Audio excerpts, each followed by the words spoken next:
Hi, welcome to my video on the INCA Trail. In this video I will tell you some information about the hike and things I think you should bring with you.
So this legendary hike takes you to Machu Picchu via the Sun Gate.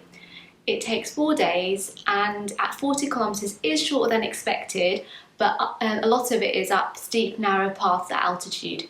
There are other hikes such as the Laras trek to get you to Machu Picchu, but the INCA Trail is the most popular as it's the only one that passes through the Sun Gate at sunrise, where you catch that iconic glimpse of Machu Picchu. And luckily I got a really good view of Machu Picchu because sometimes it can be very cloudy. So you can also get the train to Machu Picchu, which takes you into the town of Aguas Calientes, and then you take a bus up to Machu Picchu. I did the trek in May, which is the beginning of the dry season, which is also quite popular with tourists. At this time the temperatures in the day are a bit warmer, but they do drop significantly at night. There are only 200 tourist permits every day for the INCA Trail, and if you want to go during the busy season you need to book at least 6 months in advance. So you can't hike the trail independently, you have to go with a tour operator as there is a checkpoint at the start. I booked mine via G Adventures and the tour lasts 6 nights, 3 of which are camping and 3 you're in a hotel. So I paid £655 for the tour, and this includes all the accommodation, private transportation, all the meals on the INCA Trail, your permit and a guided tour of Machu Picchu and your entrance fee to Machu Picchu.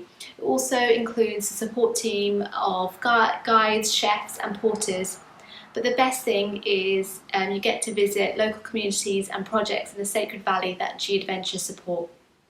So on the hike you're provided with 3 meals a day and some snacks. You also get tea time before dinner where you get some popcorn. Considering that the porters have to carry all the kitchen equipment and all the food to each camp, what the chefs do is amazing. They produce really fresh and tasty food. So what do you need to pack for the INCA Trail? Most of your luggage will be kept in secure storage in Cusco, in the hotel there, and then everything you need for the INCA Trail will be decanted into 2 bags, one of which will be your day bag that you'll carry with you, and the second bag is a duffel bag that is provided by the tour company that the porters will carry. So the maximum weight you can have in that second bag is about 6 kg, as there's a limit to how much the porters can carry. But bear in mind this will also have your sleeping bag and sleeping mat if you wish to choose to have one, so then you are only left with around about 2.5 kg to play with. So you must bring your passport with you, as this is checked at the start against your permit. Your passport details need to match the passport that was used to book the permit. So you can't change your passport in between booking the INCA Trail and going on the INCA Trail. The weather can be variable, and so clothes-wise you do need to pack for different temperatures and bring layers. It can get really cold, especially on the second night due to the altitude. So I definitely bring a down jacket. Something lightweight like this is great because you can roll it up and even have it in your day pack with you. I even bought some thermals, hats, gloves, and you can get those instant hand warmers, which were amazing. So I rented a sleeping bag, sleeping mat and walking poles from G Adventures at a small cost. But I did bring my own sleeping bag liner just to keep myself sort of clean, because I didn't know how clean the sleeping bags would be. So for the last day, you will want some really nice clothes for Machu Picchu, as you'll be taking lots of pictures, as well as obviously having the clothes that you need for hiking. A good tip is to have some packing cubes in the duffel bag, which will separate your clean clothes and your dirty clothes. So something like this is really good, it just keeps everything together.